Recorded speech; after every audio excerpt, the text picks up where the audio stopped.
Hoe gee God ons 'n beter lewe? Van nature dink ons dat hy dit moet doen deur dinge om ons te verander. Dat hy my sal help om nie langer siek te wees nie. Of dat my kind die werk sal kry. Of dat my kleinkind die eksamen sal slaag. Of dat hulle 'n plan gaan maak deur die slegte paaie. En hy doen dit.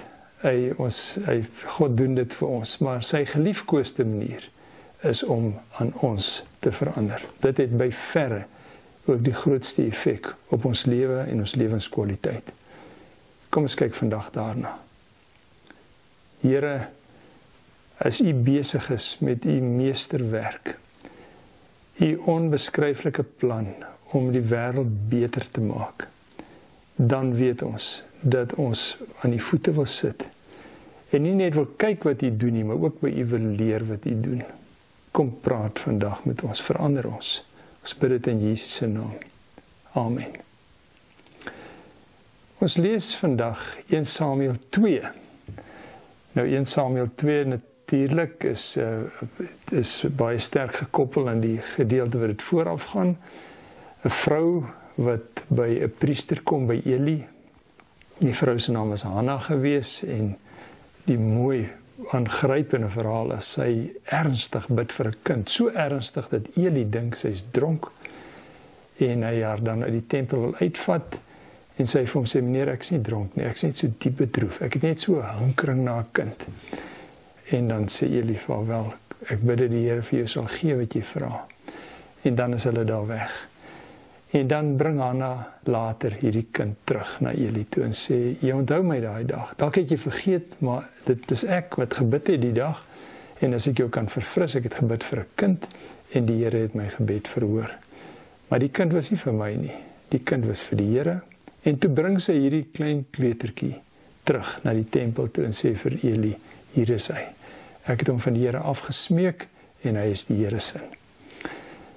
In die tempel, en ons sien dat Samuel deel van 'n wonderlike plan was, in die tempel het dit nie goed gegaan nie. En ons lees vandag die omstandighede daar rondom. Hoekom het dit nie goed gegaan nie? Watter tipe mense het daar 'n rol gespeel? 1 Samuel 2 van vers 11 af. Daarna het Elkana na sy huis toe gegaan. Elkana was nou Hanna se man en hulle het die seentjie nou afgegee. Na sy huis toe gegaan in Rama, terwyl die seun Samuel die Here bly dien het onder toesig van die priester Eli. Maar Eli se seuns was slegte mense. Hulle het nie met die Here rekening gehou nie. Die reg van die priesters teenoor die volk was so. Elke keer wanneer iemand 'n offer bring, kom die priester se slaaf met 'n 3-tand vurk in sy hand, en wanneer die vleis kook, steek hy die vurk in die kastrol, of die bak, of die pot, of die pan. Alles wat die vurk optrek, vat die priester vir hom. Dit het hulle gedoen met al die Israeliete, wat in Silo kom offer het. Maar, nog voordat die vet aan die brand gesteek is, het die slaaf van die priester al gekom, en aan die man wat offer gesê, gee vleis om vir die priester te braai. Hy neem nie gekookte vleis van jou aan nie, net rou vleis. As die man dan vir hom sê, laat hulle tog net eers die vet aan die brand steek, dan kan jy vir jou vat wat jy wil, sê die slaaf vir hom, nee, jy moet dit nou gee, anders vat ek dit met geweld. Hierdie sonde van Eli se seuns was baie groot in die oë van die Here, want daardeur het die mense hulle agting vir die offer van die Here verloor. Eli was al baie oud, en wanneer hy alles hoor wat sy seuns en al die Israeliete doen, en dat hulle by die vrouenslaaf wat diens doen by die ingang van die tent van ontmoeting, sê hy vir hulle, waarom doen julle sulke dinge, dat ek aanhoudend by die hele volk moet hoor van julle slegte dade? Ag nee, my seuns, die gerugte wat ek verneem is nie goed nie. Julle verlei die volk van die Here. Wanneer die een mens teen 'n ander mens verkeerd optree, sal die regters die saak uitmaak. Maar as 'n mens teen die Here sondig, wie sal dan die saak uitmaak? Hulle het egter nie na hulle pa se vermaaning geluister nie, want die Here het besluit om hulle dood te maak. Maar die seun Samuel het groot geword, en die Here en die mense was hom goedgesind. Tot sover. Daar's verskeie maniere vir ouers om kinders groot te maak. Nou, dit is nie 'n eenvoudige saak nie. Jy kan nie sê die ouer is so die kind gaan so word nie. En jy kan ook nie ouers in kategorieë sit nie. Dit is baie meer kompleks as dit en ons besef dit. Maar om ons te help om dit bietjie te verstaan, is daar breë lyne. Nou, dis nie, die kind word nie soos die ouer nie, en die ouer maak nie die kind wat hy is nie, maar die kind reageer op wat die ouer doen, en dan word hy wat hy is. Wel, die ouer kan natuurlik ander mense ook in sy lewe wees, gesagsfigure, belangrike mense in sy lewe. En dit, al daardie faktore, saam met die kind se persoonlikheid, vorm hom uiteindelik tot waar hy is. So jy sal kry dat twee kinders wat in dieselfde omstandighede groot geword het, partykeer selfs 'n tweeling is, heeltemal verskillende persoonlikhede het. So dis 'n komplekse ding, jy kan hom nie eenvoudig sê nie. Maar as ons na die ouerskapstyle kyk in hierdie gedeelte, is dit interessant. Kom ons sê vooraf, die basiese, en daar's baie meer nuances en moontlikhede, die basiese ouerskapstyle, natuurlik die een wat ons almal van baie bewus is, oor dit so groot indruk op ons maak, is die sogenaamde autoritaire styl. Dit is die streng pa, met vaste reëls. En as jy daardie reëls oortree, is daar gevolge, so straf speel 'n baie groot rol, en die hele omstandighede rondom die straf, en watter straf dit mag wees. Die feit van autoritaire ouers is egter dat hulle nie baie betrokke is by die kind nie, baie keer nie baie liefde gee nie, en dit het gevolge op 'n mens se lewe later, op die tipe mens wat in sulke omstandighede groot word. Dit kan 'n rol speel daarin dat hy 'n swak selfbeeld het. Hy weet nooit of hulle tevrede is met wat hy gedoen het nie. Hy is altyd ingestel op straf. As daar fout in sy lewe kom, wonder hy, is die Here nie besig om my te straf vir iets nie? So dit het langtermyn gevolge op so iemand. Die ander teenoorgestelde ouerskapstyl van dit is natuurlik ouers wat geen grense aan hulle kinders stel nie. Hy wil net die kind se goedkeuring behou. Daar's nie reëls nie. Die kind kan eet wat hy wil, hy kan eet wanneer hy wil, hy kan gaan slaap wanneer hy wil. Die ouer wil net heeltyd die kind se goedkeuring hê. Jy moet hom nie straf nie, jy moet hom nooit ongelukkig maak nie. En dit het dramatiese gevolge op 'n kind. As ek in my eie bediening dink, is baie van my tyd gaan in die konsekwensies van kinders wat bederf is. En in daardie proses ken hulle nie grense nie. Hulle weet nie om ander mense in ag te neem nie. Hulle is heeltyd ontevrede. Hulle weet, daar's nie dissipline in hulle lewe nie. En dis harde mense om mee 'n lewe te deel. En dan is daar nog ander ouerskapstyle ook, natuurlik. As byvoorbeeld, jy kry afwesige ouers. Hulle is net nie daar vir hulle kind nie. Hulle ondersteun hom nie. Jy kry bemoeisieke ouers. Hulle praat van helikopterouers wat heeltyd oor die kind is. Elke ding dophou wat hy doen. Hy wil verhoed dat sy kind seer kry, so hy is heeltyd besig om hom te beskerm. En veral in huwelike gee dit baie spanning as die huweliksmaat. Die kind voel nie bedreig deur die ouer nie, is al wat hy ken, maar die huweliksmaat voel baie bedreig deur die ouers heeltyd inmeng in hulle huwelik. In die gedeelte wat ons gelees het, sien ons dat ons met twee van hierdie oorheersende style te doen het.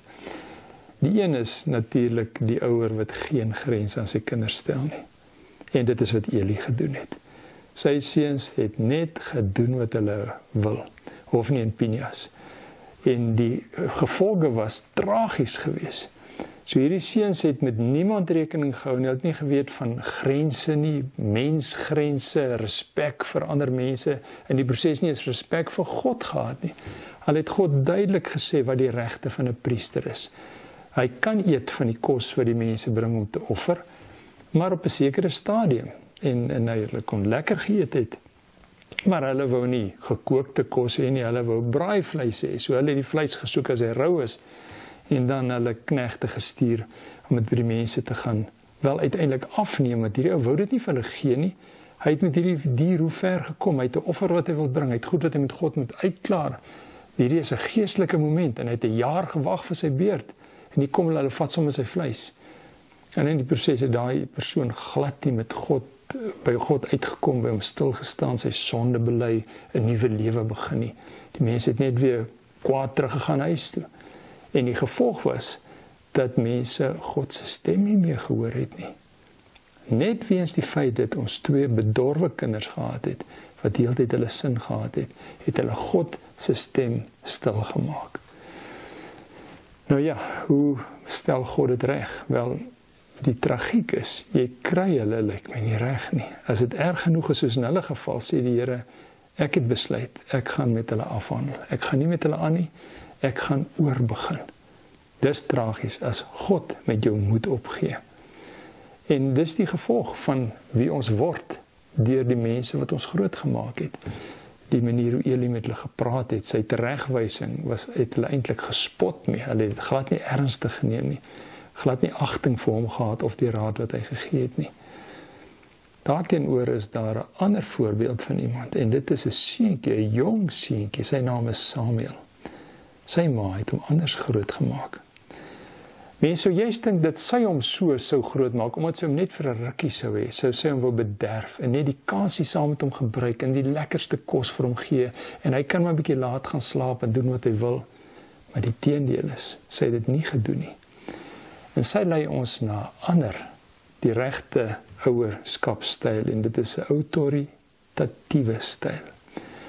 Dis nie autoritair nie, dit beteken daar is grense. Daar's streng beginsels, daar's waardes waarvolgens ons leef.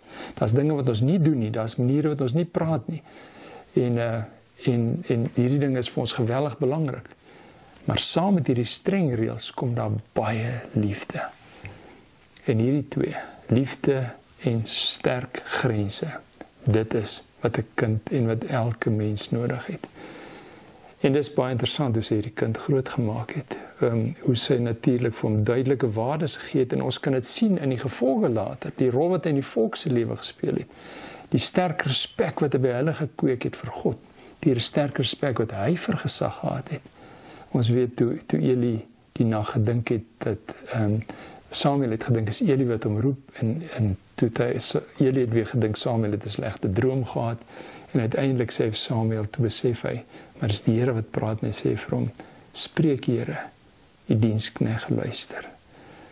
En toe praat die Here met Samuel en hy praat daar met hom oor Eli se omstandighede en dit was die begin gewees van 'n hele pad wat hy in die volk geloop het vir jare. Hy is ook die priester wat vir Dawid gaan salf het later. Baie gesogte man gewees. Gevorm deur ouers wat verstaan het waaroor dit gaan.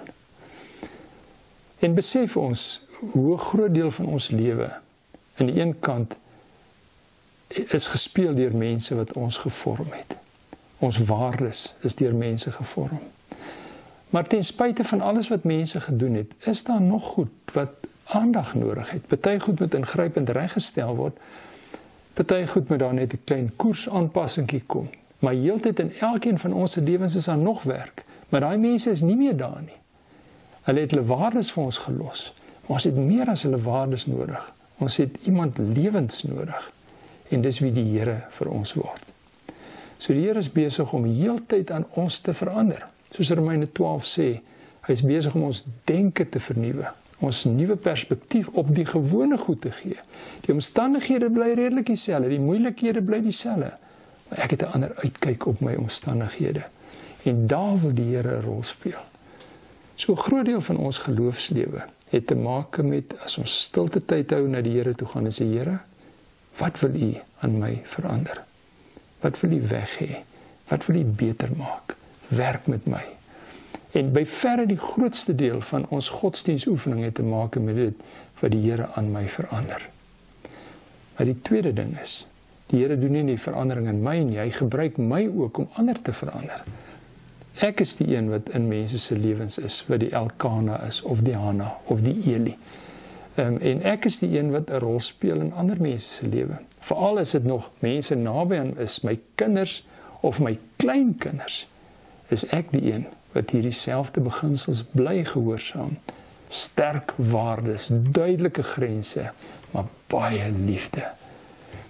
En mag die Here ons bedag maak op hierdie geweldige verantwoordelikheid. En dis klaar genoeg rede om klomp dinge in ons lewe reg te kry, is die belangrike rol wat ons in ander mense se lewens speel. Meestal onbewustelik, wat hulle wys dat God die Here is, dat hy regeer, dat hy ons in staat stel om ongeag wat ons omstandighede is, binne daardie omstandighede te kan leef en te kan floreer. Mag die Here vir ons help. Here, dankie dat U ons God is. Dankie vir die onbeskryflike nabyheid. U is nie ver nie, U is alles wat 'n regte ouer moet wees. U is by ons, U is binne ons. U het ons onbeskryflik lief, maar U duidelike waardes, beginsels, en nie beginsels wat ons gedwing word om te volg nie. Ons wil dit volg, die oomblik as ons dit hoor, dit kom van U af. Help vir ons, Here. Vorm ons, maar gebruik ons ook. Ons bid dit in Jesus se naam. Amen.